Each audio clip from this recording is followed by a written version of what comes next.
If what I'm about to tell you doesn't make you feel good and confident that you are doing the right thing by stacking gold and silver, well, I don't know what else will. I'll explain as we explore.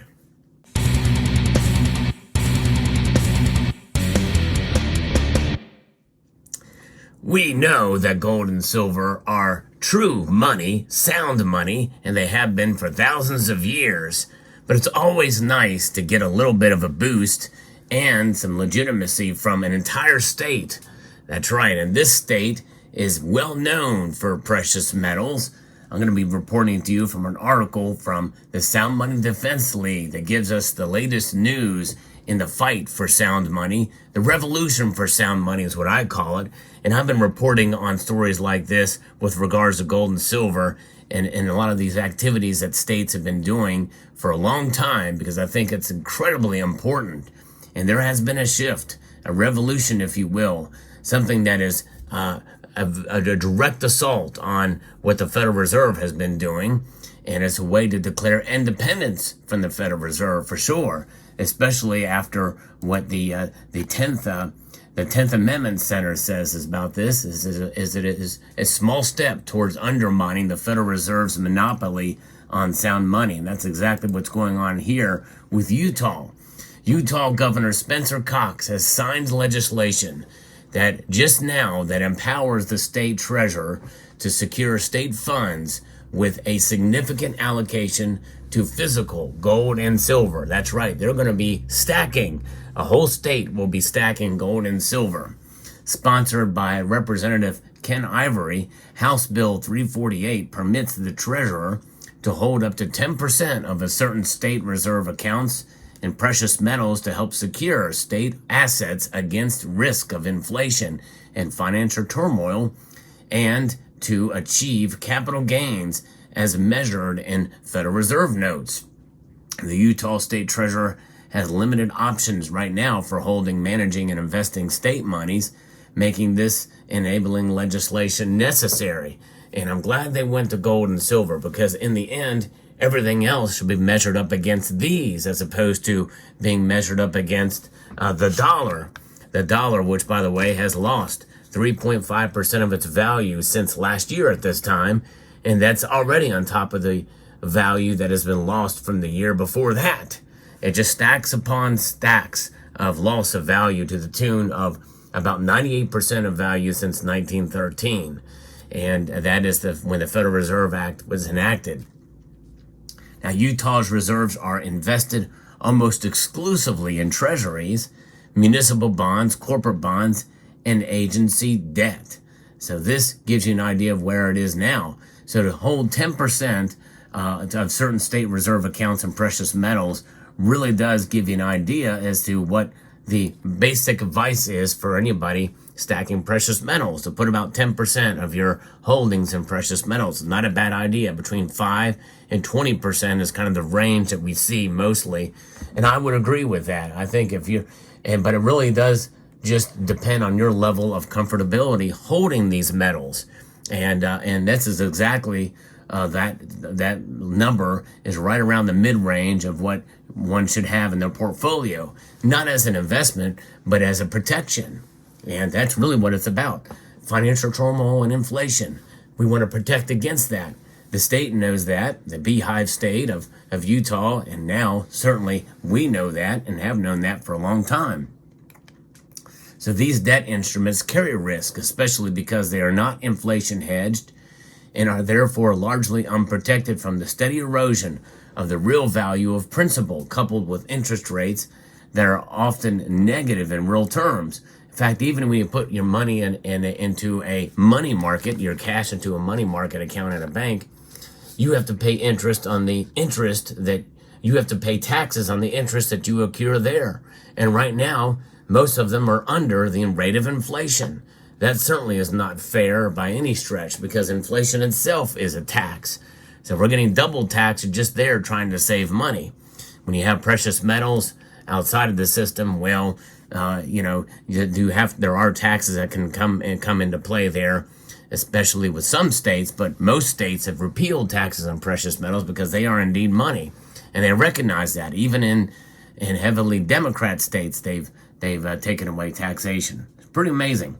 So this legislation specifically pertains to the State Disaster Recovery Restricted Account, General Fund Budget Reserve Account, Income Tax Fund Budget Reserve Account, and the Medicaid Growth Reduction and Budget Stabilization Account, the most emergency funds and conservative accounts that you'd want. They want to be able to really preserve their wealth. That's really what it's about. A state can do it. Every nation does it. By the way, most every nation does it, even the United States, obviously, with our gold reserves. But it goes on to say here that by enabling the state treasurer to invest in the monetary metals, Utah is better equipped to protect Utah taxpayer funds and the residents of Utah against inflation and counterparty risk, according to J.P. Cortez, who is the executive director of the Sound Money Defense League. An allocation to gold and silver fits squarely within the objective of protecting Utah against financial risk and would logically be included in a list of safe and liquid investment options. The monetary metals provides an important hedge against inflation, debt default risk, and stock market declines, and they have historically boosted overall investment returns while also reducing portfolio volatility. Although, notice it's not stressed as an investment option, it is a hedge. It is a hedge against inflation and economic instability. The Sound Money Defense League and Money Metals Exchange have been encouraging states to hedge reserve and pension funds using gold and silver, and so far very few states do this. Texas and Ohio have previously acquired gold. Meanwhile, legislation like HB 348 recently passed in Tennessee and is under consideration right now in Missouri, Idaho, and West Virginia. Central banks worldwide have been stockpiling gold at record rates in recent years as concerns about the U.S. dollar expanded. Now, additionally, the House Bill 348 requires the treasurer to present other legislative proposals by October of this year, in 2024, after conducting a study of analyzing and the role of precious metals in augmenting, stabilizing, and ensuring the economic security and prosperity of the state. This and the families and residents of the state and businesses in the state. They understand that the role of precious metals is very important here and is going to be able to provide a safeguard against what the Federal Reserve does and, of course, what economic conditions that are out of the state's control. In many cases, many of these states, they are doing exactly the opposite of what the federal government does. And so they're not at fault for whatever the federal government does and the Federal Reserve to cause problems with our monetary system as well as our economy. And a lot of the things we're doing right now in government with all the spending is going to do more to harm American citizens and the economy in general. And states realize this, and they've got to get control of their money and control of their system. If they can be independent and declare that independence with gold and silver, that's the best way to do it while maintaining unionship. And I'm actually kind of surprised this has not been challenged in some way in the federal government.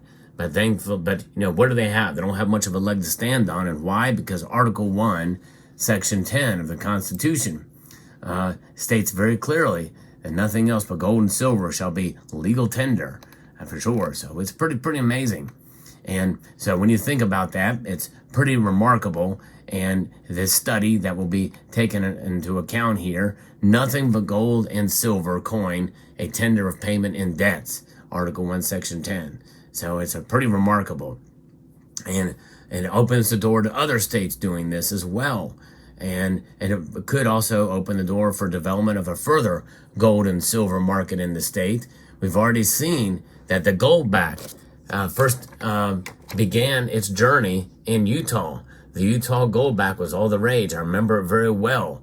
And these right now actually are being utilized in transactions, although very limited, even in the states where they have that carry their name. But still, the fact that it is available, the fact that it is being used, this very well could pick up steam the more that they are utilized as actual money. So you got to be able to see that happen to occur. And the fact that many of these states will actually recognize gold and silver as legal tender in general, whether it be in coin form, bar or round form, or RM note form. It matters not, as long as the precious metal can be measured and verified as such. And that's what makes it so special.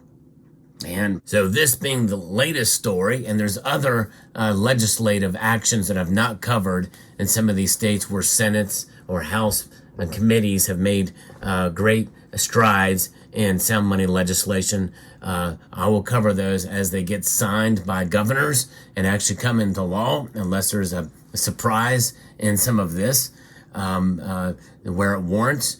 But I'd like to bring you the latest news in the world of precious metals, and that also includes this, which has actually been signed into law and is legal right now in Utah. Let me know what your thoughts are in the comment section down below. We'd like to extend a multitude of gratitude to each and every one of you for taking the time to watch, and to encourage you to please rate, share, comment, and subscribe.